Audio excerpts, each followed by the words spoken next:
విధి నిర్వహణలో excise constable Soumya చనిపోవడం బాధాకరమని అన్నారు రాష్ట్ర ఎక్సైజ్ శాఖ మంత్రి జూపల్లి కృష్ణారావు. హైదరాబాద్ గాంధీ హాస్పిటల్లో సౌమ్య డెడ్ బాడీకి నివాళులర్పించారు మంత్రి. ఉద్యోగం పట్ల సౌమ్య చూపిన తెగువ మరువలేనిదని అన్నారు. సౌమ్య కుటుంబానికి ₹1 కోటి ఎక్స్గ్రేషియా ప్రకటించారు. ఇక ఆమె సర్వీస్ కు సంబంధించిన పూర్తి జీతాన్ని చెల్లిస్తూ వారి కుటుంబంలో ఒక్కరికి ఉద్యోగం ఇస్తామని చెప్పారు. వీరనారి కానిస్టేబుల్ సౌమ్య అమరహే అంటూ నినాదాలు చేశారు ఎక్సైజ్ శాఖ పోలీసులు. సౌమ్య డెడ్ బాడీని ఎస్కార్ట్ సహాయంతో అంత్యక్రియల కోసం స్వగ్రామానికి తరలించారు కుటుంబ సభ్యులు. కంట్రోల్ చేయాలి, కట్టడి చేయాలని చెప్పని ప్రభుత్వం కఠిన నిర్ణయం తీసుకున్న తర్వాత నూతనంగా ఎంపికైనటువంటి సౌమ్య కూడా ఈ మధ్యనే ఉద్యోగం వచ్చినారు.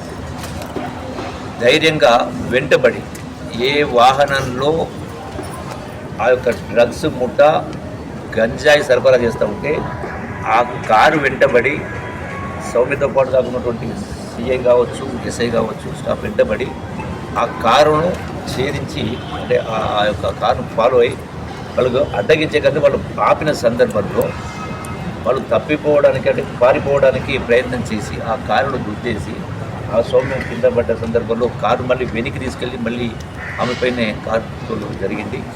సో అందులో విపరీతమైనటువంటి గాయాలైన కారణంగా ఈరోజు మన మధ్యలో లేదు. ఆ కుటుంబానికి ప్రగాఢ సానుభూతి కలిగిస్తూ ప్రభుత్వం మీ కుటుంబానికి అండగా ఉంటుందని చెప్పి మరొకసారి విజ్ఞప్తి చేస్తూ, అట్లాగే ఎక్సైజ్ శాఖ అన్ని స్థాయిల అధికారులకు నేను మరొకసారి విజ్ఞప్తి చేస్తున్నా, భరోసా కూడా ఇస్తా ఉన్నాను. ఇటువంటి దుర్ఘటనలు, సంఘటనలు భవిష్యత్తులో జరగకుండా ఉండడానికి టోటల్గా టీమ్స్ అందరికీ కూడా ఈ యొక్క వెపన్స్ ఎట్లయితే పోలీస్ డిపార్ట్మెంట్లో వెపన్స్ ఉంటాయో ఆ వెపన్స్ను కూడా సరఫరా చేసే కార్యక్రమం చేసి వాళ్లకు మళ్ళీ ఇటువంటివి ఎక్కడైనా సరఫరా చేస్తే మా ప్రాణాలతో మేము బయటపడము అనే పద్ధతిలో ఉండే విధంగా ఆ మెసేజ్ సంకేతం పోయే విధంగా ఎక్సైజ్ డిపార్ట్మెంట్కు మీరు అడిగినవి అన్నింటినీ కూడా సప్లై చేసే కార్యక్రమం చేస్తాం.